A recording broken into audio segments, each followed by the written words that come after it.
Welcome to the class guys. और आज मैं बात करने वाला हूं इस पूरे इंटायर टेस्टिंग कोर्स के सबसे इंपॉर्टेंट टॉपिक की, और वो है how to write effective test cases.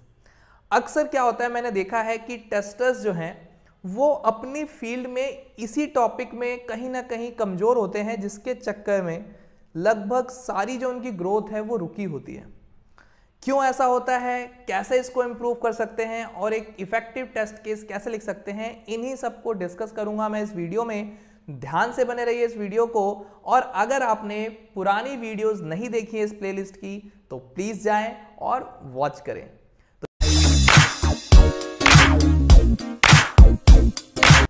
अगर मैं बात कर रहा हूं कि टेस्ट केसेस इफेक्टिव लिखने हैं मुझे, तो सबसे पहले मुझे पता होना चाहिए कि टेस्ट केसेस लिखते कैसे हैं।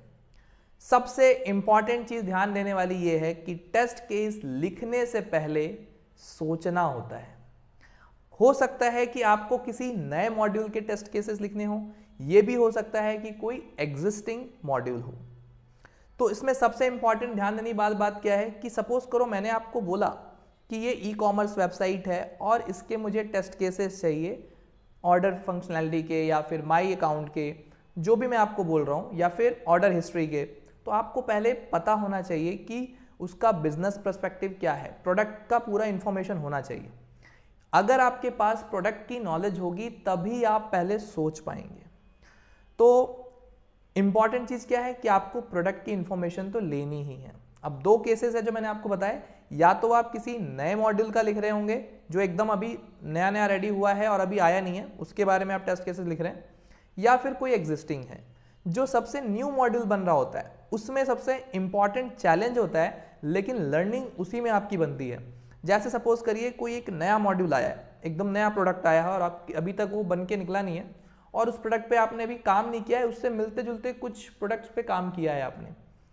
तो सबसे पहले हम क्या कर सकते हैं कि उस प्रोडक्ट को सही से समझना होता है। समझने के बाद जब हम देखते हैं कि प्रोडक्ट की थोड़ी अंडरस्टैंडिंग हो रही है, तो सबसे पहले हम लिखते हैं हाई लेवल टेस्ट सिनेरियोज। ठीक है, हाई लेवल टेस्ट सिनेरियोज मतलब आप स्टार्टिंग में जब सोच रहे होंगे, जब आपकी थिंकिंग जा रही होगी, तो आप सिनेरियोज सोच सकते हैं। सिनेरियोज मेरे कहने का मतलब ये है, यहाँ पे देखिए टेस्ट केसेस और टेस्ट सिनेरियो अलग अलग चीज़ें हैं। सिनेरियो में बहुत सारे केसेस कवर हो जाते हैं। जैसे मैंने टेस्ट करना है कि एक वैलिड यूज़र लॉगिन कर पा रहा है कि नहीं, तो उसके अंदर बहुत सारे टेस्ट केसेस हो सकते हैं कि इनवैलिड पासवर्ड से क्या हो रहा है, वैलिड पासवर्ड से क्या हो रहा है, यूज़र नेम गलत डालते तो क्या होता है, ब्लैंक से क्या हो रहा है। तो ये जो मैं केसेस कर रहा हूँ वो केसेस हैं, और एक सिनेरियो क्या है, बेसिकली हम लॉगिन चेक कर रहे हैं। ठीक है, तो सिनेरियो थोड़ा बड़ा पर्सपेक्टिव है। तो हाई लेवल सिनेरियोज जो है वो हम लोग सोचते हैं जब कोई नए प्रोडक्ट या नए मॉड्यूल पर काम कर रहे होते हैं। अगर मैं बात करूँ कुछ, जब हम हाई लेवल लिख लेते हैं तब हम बात करते हैं उसके बेसिक्स पे आते हैं, मतलब उसके टेस्ट केसेस पे आते हैं। तो ये सारी चीज़ें कैसे लिखनी है ये तो मैं आपको बताता ही जाऊंगा, ट्रेनिंग दे ही रहा हूँ। जो इंपॉर्टेंट चीज़ें हैं मैं चाहता हूँ वो डिस्कशन कर लूँ। तो जब भी आप हाई लेवल टेस्ट केसेस लिख रहे हैं, सबसे इंपॉर्टेंट क्वालिटी क्या होनी चाहिए टेस्टर के अंदर, कि वो प्रोडक्ट के बारे में इमेजिन कर पाए कि ऐसा होगा, फिर क्या केसेस प्रोड्यूस होंगे, इसमें ये वाला केस कितना इंपॉर्टेंट रखता है, यूजर पर्सपेक्टिव से कितना इंपॉर्टेंट है, बिजनेस पर्सपेक्टिव से कितना इंपॉर्टेंट है। जब तक ये सोचने की स्किल नहीं आएगी आपके अंदर, आप एक अच्छे टेस्टर नहीं बन सकते हैं। इससे एक और बहुत इंपॉर्टेंट चीज छुपी हुई है। ज़्यादातर आपने देखा होगा लोग बात करते हैं कि टेस्टिंग में वो ग्रोथ नहीं है जो डेवलपमेंट में है। ऐसा नहीं है।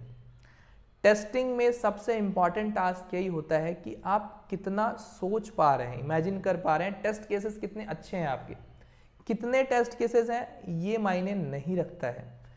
क्वालिटी क्या है टेस्ट केसेस की। हो सकता है कि आपने 100 टेस्ट केसेस लिखे हैं और आपने लगभग सारे इंपॉर्टेंट फंक्शनैलिटीज को कवर कर लिया। ऐसा भी हो सकता है कि आपने 1000 टेस्ट केसेस लिखे और आपने फिर भी कुछ ना कुछ इंपॉर्टेंट फंक्शनैलिटी को मिस कर गए। तो इसलिए क्वांटिटी पे ध्यान नहीं देना है, क्वालिटी पे ध्यान देना है।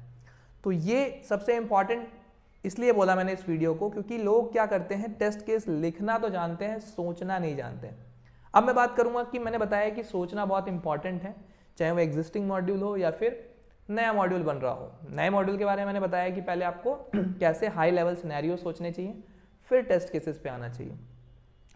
अब मैं बात करूंगा कि कैसे इन सबको जो हम लिख रहे हैं टेस्ट केसेस को, तो किस तरह से अच्छे से लिख सकते हैं, उसका फॉर्मेट, उसका एग्जाम्पल भी मैं आप लोगों को दूंगा और मैं आपको बताऊंगा कैसे इम्प्रूव कर सकते हैं। इस पे बात कर लेते हैं।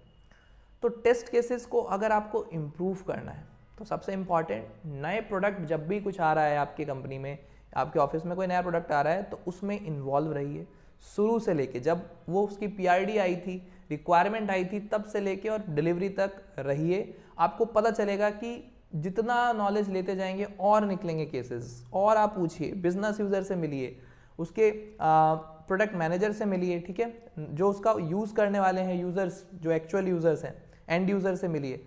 आपको पता चलता जाएगा कि कहाँ कहाँ पे कमियाँ थी, क्योंकि जब आप टेक साइड में हैं, इम्प्लीमेंट कर रहे हैं, डेवलपर्स के साथ हैं, तो आपके पास कुछ अलग सिनेरियोज हो सकते हैं।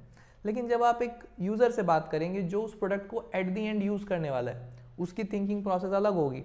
तो आपको कनेक्ट करना होता है बेसिकली इन सारे स्टेक होल्डरों से, और इन्फॉर्मेशन इकट्ठी करनी पड़ती है और अपनी स्किल्स को लगातार इम्प्रूव करना होता है। यही रीज़न है कि बहुत सारे टेस्टर्स कैरियर में आगे नहीं बढ़ पाते हैं। उनको लगता है कि टेस्टिंग में तो बस बोरियत काम है। नहीं, ऐसा नहीं है। टेस्टिंग मुझे भी पहले बहुत बेकार लगता था, ऐसा है कि, लेकिन जब मैं आया तो मैंने देखा कि इसमें इंपॉर्टेंट तो यही है कि आप कितने अच्छे टेस्ट केसेस लिख सकते हैं, कितना अच्छा सोच सकते हैं, और नंबर ऑफ टेस्ट केसेस पे डिपेंड मत रहिए, क्वालिटी जरूर देखिए कि क्या इसमें वो सारे सिनेरियोज कवर हो रहे हैं या नहीं हो रहे हैं। तो चलिए वीडियो को आगे देखते हैं और मैं आपको इसी में बताऊंगा क्या फॉर्मेट होना चाहिए और कैसे आप उसको मैनेज कर सकते हैं एक्सेल शीट में। सेम चीज़ आप जीरा पे भी कर सकते हैं, उसमें भी कभी टाइम मिलता है तो मैं वो भी आपके लिए अपलोड कर दूंगा। अभी मैं आपको शीट में दिखा रहा हूँ।